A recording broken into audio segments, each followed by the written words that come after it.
Alright, in Unit 11 we talk about two basic ideas, prime and composite numbers, and then if a number isn't prime, it means it's composite, how do we factor it? So that's what we want to talk about. Now to begin with, we start off with some divisibility rules. How do we know that a number can be divided by 2? Well, any even number can be divided by 2, and so we can recognize those numbers by what they end in. They'll end in a 0, a 2, a 4, a 6, or an 8. And so divisibility by 2 isn't bad. Divisibility by 3 is a little different. Turns out that if you take the individual digits in a number and add them up, and the result is divisible by 3, then the number itself will be divisible by 3. So for instance, is 39 divisible by 3? Well, how we test it is we take 3 plus 9, which is 12, and since 12 is divisible by 3, 39 will be divisible by 3. Okay? How about a bigger number, like 438? Well, again, we take those individual numbers and we add them up. 4 plus 3 is 7, plus 8 is 15. Since 15 is divisible by 3, yes. 438 will also be divisible by 3. What about 2029? Well, if we add those up, now I don't need to add the 0.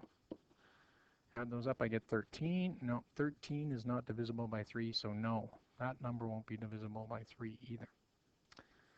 All right, so we're worried about divisible by 2, divisible by 3. The other one we're worried about is divisible by 5. How do we know if a number is divisible by 5? Well, it turns out if we think about multiples of 5, 5, 10, 15, 20, 25, 30, 35, 40, all those numbers either end in a 0 or they end in 1. Or sorry, 0 or a 5.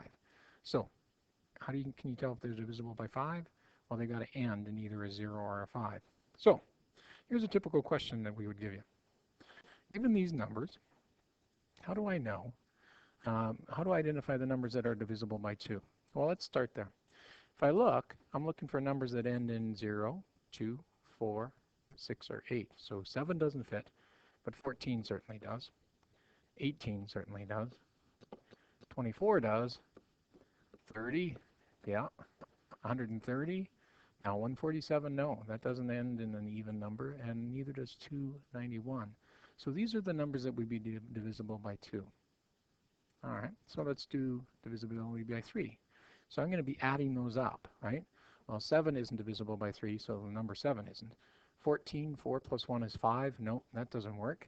1 plus 8 is 9. Yep, 9 is divisible, so 18 must be. 24, well, you either know that that's 3 times 8, or you'd say, well, 2 plus 4 is 6. 6 is divisible by 3, so 24 is. 30, well, yeah, again, 3 times 10, or if you add them up. Now, how about 130? Well, if I add those up, 1 plus 3 is 4, plus 0 is still 4, so no, it's not. Now we start getting into bigger numbers, 147. Well, 147, when I add that up, 1 plus 4 is 5, plus 7 is 12. 12 is divisible, so 147 will be divisible. And lastly, 291. When I add that up, 2 and 9 is 11, plus 1 is 12. Again, divisible by 3, so 291 is divisible by 3. So, lastly, divisible by 5. Well, now I'm looking for numbers that end in 0 or 5. The first one that ends in 0 is 30, and then 130, and if I look, none of them end in 5. So those would be the numbers that are divisible by 5. So, now, our definition, a prime number. A prime number is a number that is only divisible by itself and 1. So, by definition, 1 itself isn't prime, but 2 is, 3 is, 4 isn't, because 4, besides 1 going into 4 and 4 going into 4, 2 also goes into 4. So it turns out none of the even numbers after 2 will be prime. So really we're looking for odd numbers, like 5, 7. Now 9 doesn't fit, because 9 is 3 times 3. 10 doesn't fit, 11 would, 13 would, and so on. These are all examples of prime numbers. Now, composite numbers are numbers that are not prime. So numbers like 4, 6, 8, 10, 12. Oh, I missed one. I missed 9. Let's go back and put 9 in there. 9, 10, 12, 14, 15, right? Those are all examples of numbers that are composite. Here's a list of numbers. How can I tell which ones are prime? Well, again, I look, which ones have factors other than 1 in itself? Well, 3, it turns out, is prime. 5, only divisible by 1 and 5. But 6 is divisible, 2 goes into it, so 6 is a composite number. 9, well, 3 goes into 9, so 9 is also a composite number. 11, the only factors that 11 have are 1 and 11, so it would go here. But 15 ends in a 5, so it's divisible by 5. 15 would be a composite. 17 is a prime. 23, when I add that up, 2 plus 3 is 5, so it's not divisible by 3, not divisible by 5, not divisible by 2. Turns out that 23 is composite. 37, hi.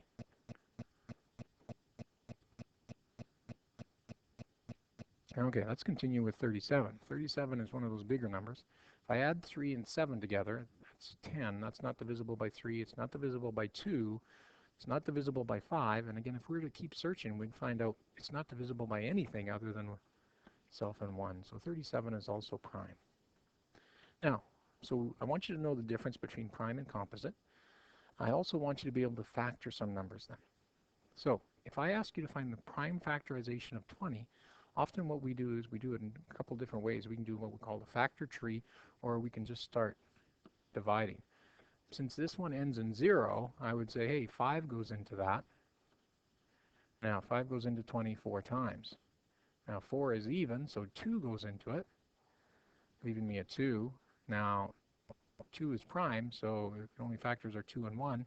So we would say the prime factorization of 20 is 2 times 2 times 5, or we'd often write it using an exponent, 2 squared times 5.